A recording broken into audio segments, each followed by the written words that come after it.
Purple Daily is daily Vikings entertainment. We just want the Vikings to win a Super Bowl before we die. I will ride with this group. Seriously, man. Please. And away we go. It is Purple Daily, Saturday Checkdown. And now you're saying, well, where's Phil? What's happened to Phil? Phil is taking a couple days off before we get to the legal tampering period on Monday, the start of free agency officially on Wednesday. And so for this checkdown, it is Judd, it is Declan, Phil back on Monday then. And we have some very interesting reckless speculation to get to. We've sort of broached the topic before. I'll tease it by saying that, but we probably haven't gone down as far down the path as we're about to. But before we do that, I want to talk to you about a delicious place to get a meal located conveniently in the North Loop if you're going to a Twins game or a Wolves game, and that is the Butcher and the Boar, a great gathering space for Southern-style hospitality. If you've tried their food, you know it's absolutely fantastic. If you have not, I urge you to, because you are going to be very, very happy with, and your taste buds are, with what you try there. Happy hour 4 to 6 every day.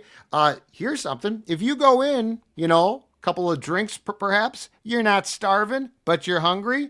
How about this one? The Judd Special. A beer, a brat, and a shot for $15. That is a huge homemade beer brat with sauerkraut and mustard, any draft beer, any rail shot again. The Judd Special. Ask for that for $15. Butcher and the Boar. You will be very happy that you took Sports Dad's advice and tried it out. And by the way, the Purple Daily Draft Party, the 2025 Purple Daily Draft Party, presented by Standard Heating and Air Conditioning. Tickets go on sale this Monday at 10 a.m. for GA and limited VIP tickets. Go to scorenorth.com/draft to find out more. You can find out more, too, about the venue at the Fillmore, which where we were last year. You can find out on directions and parking, hell, even staying at Element Hotel. There's plenty of great options here. So shout out to the Purple Daily Draft Party. We're excited that it's back. It's presented by Standard Heating and Air Conditioning. Tickets on sale this Monday, 10 a.m. Central Time. Set a reminder in your phone for that as well. We're excited to be back. Judd will be setting a reminder. And if you are not a fan of the reckless speculation lifestyle, if you wanted us to move on from a certain someone from this podcast and stop talking about him, cover your ears or just brace yourself for impact here, because we have a spicy episode of Purple Daily here on this Checkdown, Judd. Yes, exactly right. A fantastic talker. And before you say this is too reckless, remember this time of year, National Football League, nothing is too reckless. That's in right. fact, everything is fair game. We're about to play you a clip. Our friend of the show, I believe he's made an appearance, Move the Sticks guy, Daniel Jeremiah, NFL Network, talked about slinging Sammy D, but he didn't do it in the context that you might think. Declan, roll the clip. Nobody's talked about this, but I think it's a fascinating conversation. If, let's say Sam Darnold leaves, Sam Darnold goes to the Steelers, right? So he's gone. If you're Minnesota, and here's the options, right? You have JJ, you're hoping he's going to be the guy, but you need a veteran there. You have Daniel Jones, who's been on your team last year. You have Kirk Cousins is available to come back as, buying you a little more time with JJ McCarthy. Would you rather have Daniel Jones with what he's going to cost, which I would have to believe is a lot more than what Kirk Cousins, because of the Falcons and the way that contract was situated? You could get Kirk Cousins back in Minnesota for next to nothing. Who would you rather have? That's so spicy that I can't believe no one else has thought I've never heard anybody bring this up. Judd, you're muted. Thank you very much. You're welcome. The dog was barking. I was trying to do so. That's not true. We actually brought this up. I want to say it might have been on a Feedback Friday that this was brought up by a viewer. So shout out, PD. I brought it up a month ago. Okay. So it's been brought up before. I don't think you clicked that link I sent over in our text thread last night, did you? No, I didn't. Of me talking about this. So you're going to take credit. I thought I'm going to take credit for this. I thought it was a listener. But anyway, it's been brought up. What I'm doing is I'm giving the whole Purple Daily Show credit. Okay, Declan, thank you very much. You did. But anyway, so let's just backtrack a little bit and explain what Jeremiah is talking about from a contractual standpoint. So Kirk Cousins, well, the Falcons are saying that they don't need to release him and that they'd be satisfied if he's a backup QB there to Michael Penix. The reality is he's due $10 million, I think, on the third day of the league year, which is like next Friday or Saturday. So are they going to pay that unnecessarily? If they release him, they are still on the hook for his guaranteed cash. Therefore, what Cousins can do is go elsewhere and do exactly what Russell Wilson did to the Broncos, which is he can sign a minimum deal elsewhere, get paid that, and that offsets what he would get from the Falcons, but the Falcons are still on the hook for the rest. So in this case, Kirk Cousins would play for you for cheap because Kirk Cousins is not going to go sign a big contract and cost another team a ton when he can basically screw the Falcons, who I'm sure in his mind screwed him. So with that being said, though, we have discussed this.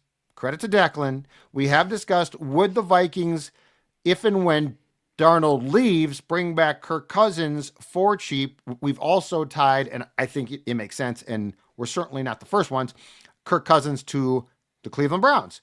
Go and play for Kevin Stefanski, plug in there. The Browns do not have a ton of cap space. He knows the offense. He knows the coordinator, or I should say the head coach. So when Daniel Jeremiah became the second or third guy to lay out that scenario, Declan, what were your thoughts on Cousins and O'Connell, who, as far as we know, still have a good relationship, being reunited in Minnesota? Well, I think it does make sense. I don't know if Kirk Cousins, now he might have a better chance of being the starter somewhere else than it is in Minnesota here if he were to come back. But if the offset language is in place and he has familiarity with an offense, Kirk's also is all about comfort and stability and familiarity. Like, do you really think, even though he probably still does, and I think he does, still have probably some good football left in him, does he want to go to a new place, uproot the family, which is a big deal to him, learn a whole new system? He's talked at length about listening to play calls and play sheets in his car on the way home and stuff to make sure the verbiage and all the code words are correct. Do you really think he wants to go somewhere else and make that life more difficult for him? And with his relationship with Kevin O'Connell, the team still loves him. And if he's going to cost the league minimum, essentially, or next to it with the offset language, I think this makes a ton of sense. I would explore it. I wouldn't mind it. And especially, too, I think he did a better job at letting Penix have that starting role. He embraced it. He understood it. And he was there for him. So he's coming here knowing that he is the backup. But he's probably going to let his market play out a little bit because he obviously still probably wants to start. But I understand why he would come back here. And if he wants to be the backup on the league minimum to JJ McCarthy, I'm all in on that idea. So he's going to be 37 in August. He's coming off a year in which he now claims that he was hurt trying to play. We know that in his defense, he was at his age coming off a torn Achilles, which is, I think, at the start of the year hindered him for sure. Like, you can't, he can say my throwing was fine, but his plant foot didn't, like his footwork didn't look like a person, at least to start the season, who was comfortable. All of that being said, there's a few things here I think that are working against it. One is if Cleveland comes, now Stefanski's not a mess. I continue to say this, but Cleveland is, if that makes sense. Like, it feels like the franchise is a mess. I don't think Stefanski is. And they have had some decent seasons in recent years. So if they come to Kirk and say, you're essentially going to be stepping into an offense that you played in 2020, 21, and you can start. I think Cousins goes there. I think. Now, the relationship with O'Connell is important, but from O'Connell's standpoint and the Viking standpoint, I'll ask you this. Do you want to bring in Kirk to be McCarthy's backup? But if McCarthy struggles, there's going to be, like, Kirk is a lightning rod. We've learned that, like, way more than Sam. Like with Sam, it feels like a lot of people are done with Sam. And yes, every quarterback's going to be a lightning rod of sorts. Kirk, though, I don't think I've ever seen a guy like that. So if JJ McCarthy struggles, there's going to be a hue and cry from a group of Vikings fans to play him, get him back in. You've got to play him. And I don't know if I am O'Connell, if I want that. I'm not even saying that Kirk would be destructive for McCarthy. I'm saying I think it would potentially set up a destructive atmosphere. And the McCarthy thing, the other thing, though, that all of this, Declan, gets me back to, and in watching this clip from Daniel Jeremiah last night, I thought this. I understand getting a veteran. I understand getting a player behind JJ McCarthy who's better than Mullins, who I think we can unequivocally say O'Connell does not trust because he melts down and does dumb things. And you know what? Daniel Jones very well might be that guy. But it feels like, and this is not Darnold's fault, this would not be Kirk's fault. It feels like we are treating McCarthy like he's a 4th round pick who's about to start. Yeah. Like, why are we? Here's my question. And again, if his knee had blown up, and there was real concern, his knee, he might be scraped. Like Teddy, I totally got that. Like, you did not know if he could ever come back. To his credit, he did, but he was never the same. JJ McCarthy had a standard procedure done. Why are we so convinced that there has to be like this bailout option? Yeah. Like it feels like it feels like there's a really large group of people, and we do not know, to be fair to them, we do not know what the Vikings think. But it feels like there's this huge contingent of, well, you might have to bail. Like McCarthy might not be it. He's a top 10 draft pick. What is this overwhelming fear that, well, sit him another year? Like, what's next? Sit him in 2026? Why do you think we're doing this? A couple things. Number one, I think it's natural, and this was my immediate reaction when he had the second procedure, the cleanup procedure. As a Vikings fan, you are tepid of things going wrong. You are naturally akin to freak out when things don't go according to plan, because that's this franchise. It wets themselves at the worst possible time. So there's PTSD that's built in from Vikings fans of when their heir apparent successor that's going to take them to the Super Bowl finally and win one has a knee procedure in August. His season's wiped out. Then he has a second one, and it's just been very coy. He loses the weight. The Vikings can say all the good things of, no, he's on track. He's put back on the weight. We expect him to be likely for, mini camp and whatnot. But because I don't think there's been so much frontal of, no, he's 100%. He is ready to go. It's the mystique of it that makes fans kind of freak out a little bit. So I think that's where it comes from, mostly from Vikings fans. On the external front, and I don't see this a lot, and I hate to use it, but it has to be still said. When Aaron Rodgers and Jordan Love became the heir apparents in Green Bay, what happened? They sat. Now, not because Rodgers or Jordan Love had a knee procedure their rookie year, but they sat and they waited and they learned and then they took over. So I've seen some of that from the national side of, well, now that JJ McCarthy's been injured, he should, take it easy. Don't push your rehab too far. Don't get ahead of yourself. Let the bridge quarterback option go. But as teams have, and GMs, and I think even league people in general, people that talk about the NFL have realized that value on the rookie contract is much more of a thing than it was like when Rodgers, the Jordan Love, it was you guys are morons. Now, you could still make the case it worked out for the Packers. They extended Aaron Rodgers, let Jordan Love sit, and Jordan Love him or hate him, has taken the Packers to the divisional round. We're almost in the NFC title game, and has taken them to the playoffs in back-to-back years. So in a way, it has worked out for Green Bay. But for the Vikings fans with JJ McCarthy, I think it's more of a PTSD, and you are naturally looking for an escape door to put yourselves in a better position, which is why can you go get a more reliable backup quarterback? So Jordan Love, let's just use him as a jumping off point.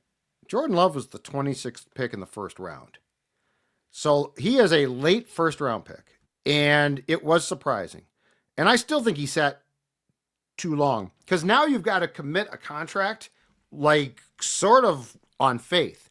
But JJ McCarthy's a top 10 pick. And the other thing too is I don't want JJ McCarthy now to sit for like 2 years, 3 years. And now it's contract time. Now you've got to make a commitment. and you're doing it without having really seen him. Like Jordan Love played well, but it remained a theory that would continue. So I guess I am just really confused. I mean, I get your point, and I don't think that you're wrong. I would hope that the current Vikings brass is not thinking that way. Like, I would hope, like, they're here to develop this kid. Like, that's why they're here. That's why O'Connell is here largely to draft and develop. And he said, last spring at that church function he spoke at, he said, I've been known as a quarterback killer in the building, in TCO. Why? Because he had said, you know what? I don't like this guy. Don't like that guy. Don't like this guy. So he finally found one that he truly likes a lot. And now we're going to wait. And we're going to wait because he had a knee procedure that, by the way, in this league is really, really common. So I think that this whole thing, I hope that the Vikings aren't thinking like how this feels like it's going, or at least what's getting to the outside world. I really hope that, because that is a feeling that has put this franchise in the position of going out and getting veteran QB after veteran QB. And, I think that your point is well taken too, because people fell in love with, or started to, with Teddy, and then his knee blows up and it's like, never again. I'm done. Never again am I going to fall in love with a young QB. Yeah. I don't doubt where you're coming at from a fan standpoint, and I don't fault fans, but that's not how the Vikings can think.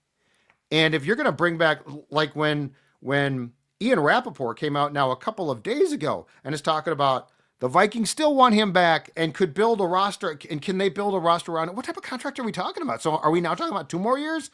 And if we're talking about 2 more years and Darnold plays pretty well next year, and he keeps the job, are we talking about 2025, 26? Because now we've just ticked the contract down. So to me, it's go time. It's just time to find out. And I'm not saying don't bring Daniel Jones back. That's fine. And if McCarthy gets hurt, Daniel Jones can play. But this whole thing of we've got to have Sam back, or bring Kirk in. I just really hope to God that's not what the conversations are. We'll have a resolution, obviously, in the next coming days here on Purple Daily. Hey, Judd, before we wrap, tell us about MSP Plumbing and Heating. What were they able to do at the Zolgad House? Oh, I'm going to tell you right now.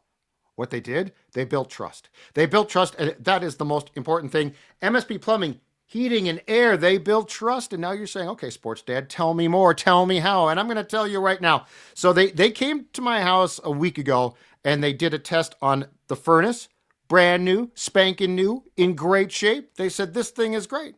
And then they looked at the water heater and the water softener, and Declan, they said, oh boy, 31 years old here. This thing should be replaced. But you know what the most important thing I felt? They didn't try to scare me. They didn't say, these things are going to blow up. Your house is going to blow up. There's a real problem here. They said they should be replaced. And I said, I trust you. And guess what? This week they came and they replaced them both. And now Dawn and I and Stella, we have a couple of new appliances in our basement that we know work. They work well because MSP Plumbing, Heating, and Air gave us trust. And I want you to find the same trust, because you know what? If something goes wrong with the plumbing, the furnace, I don't know what. You don't know. I don't know. But they know. 651-615-4292, or check out their website. Call MSP.com. Call MSP.com. MSP Plumbing, Heating, and Air, building trust, just like you need to build trust when it comes to JJ McCarthy. One last thing here before we wrap on Purple Daily. I did see that Adam Schefter, he went on a KFXN radio on Friday and was asked, is it a high percentage chance that Sam Darnold is back? And he said, not high. Again, as we go over all these scenarios, they're all in play, but I think the Vikings is a down-low scenario. I don't view it as a likely scenario right now in regards to Darnold coming back. So he heard Sports Dad's commentary of the insiders completely parroting what they're being told, and he came up with his own opinion. Congratulations, Adam. See, you can think for yourself. Wow. So you're just admitting you and Shefty are just texting? Are you floating stuff? I should, you know what? I should text him and say, but no. Seriously, now that is good, because what he's doing is he's taking what he's been told and then he's coming up with a logical conclusion. Right. Let's do that. Insiders, folks, listen to me. Sports Dad here. Look at the camera. I'm the captain. Look at me now. I'm the captain now. It's fine to get information, but when you get the information, parse it and criticize it. Pull it apart. What makes sense? That, from Schefter, is accurate. Hit the like button, subscribe button here on Purple Daily, Daily Vikings Entertainment. There's a Vikings Vent Line episode dropping on Sunday as well. And then we're ready to rock, baby. We're ready to rock all next week. It's one of our favorite weeks of the year for everything with free agency related. So we'll be here on Purple Daily with similar episodes, breaking news episodes. We'll have Thor's opinion, of course. We'll have plenty of stuff here on Purple Daily. So hit that like button and subscribe button so you can stay alert on anything happening related to the Vikings. Purple Daily, Daily Vikings Entertainment, where we just want to see the Vikings win a Super Bowl before we die.